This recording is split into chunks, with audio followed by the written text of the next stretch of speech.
Всем здравствуйте! Вы на моем рукодельном канале, с вами Любовь. Просто захотела сшить такое одеяло и сделала это.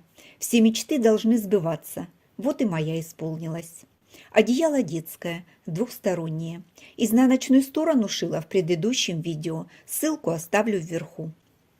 Рисунок для центральной панели выбрала на Pinterest и нарисовала его в нужном мне размере. По клеточкам это делать удобно.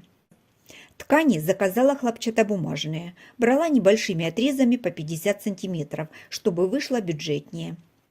Перед пошивом я их все постирала в горячей воде и проутюжила. Изделие многоцветное, и нужно убедиться, что ткани не линяют, и усадка у них тоже разная. А так будет все надежно. Утеплитель взяла Slimtex 150 грамм на метр. Я из него уже шила. Он не дает сильный объем, но он теплый и не вылазит на лицевую сторону топа. Рисунок вырезала по контуру, разделила на две основные детали. На туловище добавила припуск на соединение с головой. На голове поставила метки соединения ушей и рожек. Подушки выкроила разного цвета. Поставила номер, чтобы не перепутать. Сделала припуски для соединения. Теперь вырежу мелкие детали и буду их соединять. Пятна вырезала из контрастной ткани и соединила их с помощью клеевой паутинки. Мелкие детали собирала на клеевом флизелине. Подушки тоже проклеила флизелином. Собрала аппликацию на основе. Все детали пришивала мелким зигзагом. Под подушки из жирафа подложила тонкий слой синтепона, чтобы придать небольшой объем. В районе банта и рожек немного стянулась ткань. Я ее аккуратно разутюжу с паром, не задевая синтепон.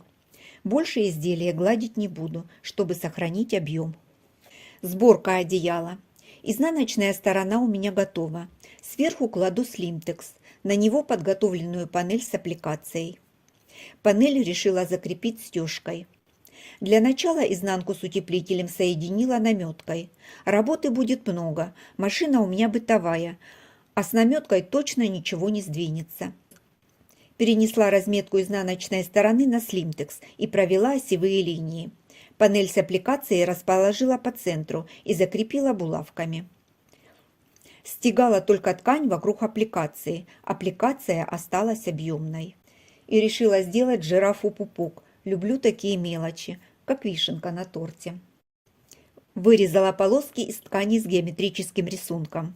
Пришью их вокруг панели. Пришивать полоски можно двумя способами. Просто наложить и проложить строчку до конца, а можно немного интереснее. Но для этого нужно предусмотреть запас ткани по краям на ширину полосы. Строчку прокладываю до полосы. Оставленный край загибаю под углом 45 градусов. Отгибаю и прокладываю строчку. Эти ткани я купила для декора. Из них вырезала квадраты со зверюшками. Подумала, если в центре жираф, то пусть будет зоопарк. К каждому виду квадратов нарезала полоски разных цветов для отделки. Сначала пришила короткие полоски, затем по бокам добавила длинные. Зверюшки в рамочках смотрятся хорошо. За счет разных цветов рамок одеяло будет выглядеть веселее. Из квадратов соберу бордюры нужной мне длины. Каждая полоска у меня по 5 квадратов. Собирала так, чтобы рядом не попадались одинаковые цвета, и полосы напротив перекликались. Все припуски заутюжила в одну сторону. Каждый бордюр подписала, чтобы потом не перепутать.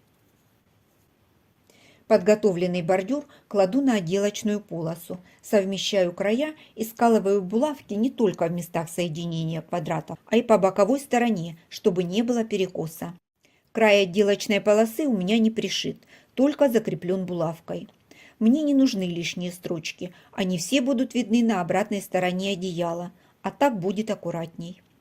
Бордюр пришила, отогнула и затем проложила строчки в местах соединения квадратов. Потом прошла вокруг квадратов с картинками, чтобы придать им объем. И хочу сказать, это была самая сложная работа. Крутить одеяло было нелегко, но я справилась. Когда все бордюры заняли свое место, пришиваю последнюю полосу. Придавливаю шов, равномерно распределяю по всей длине. Слегка натягиваю полосу и переставляю булавки. Осталось обработать срезы. Лишний утеплитель я срезала, выровняла все слои по лицевой стороне. Срез обработать планировала этой полосой, сделать ее пошире и загнуть на изнаночную сторону. Но мне не хватило ткани. Поэтому я вырезала полосу шириной 5 см из контрастной ткани и закрою ей срезы. Сделала самую обычную обработку, пришила полосу с изнаночной стороны, обогнула срезы и закрепила прямой строчкой. Смотрела, рукодельницы пришивают обтачку вручную. Скажу честно, для этого шага я еще не созрела. Одеяло получилось яркое, мягкое, фактурное. С обратной стороны оно выглядит объемнее за счет синтепона. Он дает больше объем, чем слимтекс. На обратной стороне в одном месте у меня образовался небольшой защип. Но я не расстроилась, ведь я не опытная, а начинающая, и это мое второе одеяло. Постараюсь показать более детально, как выглядит мое одеяло. Проект завершен. Еще одна идея воплотилась в жизнь. Получен новый опыт. Несмотря на свой возраст, я стараюсь развиваться, учиться чему-то новому.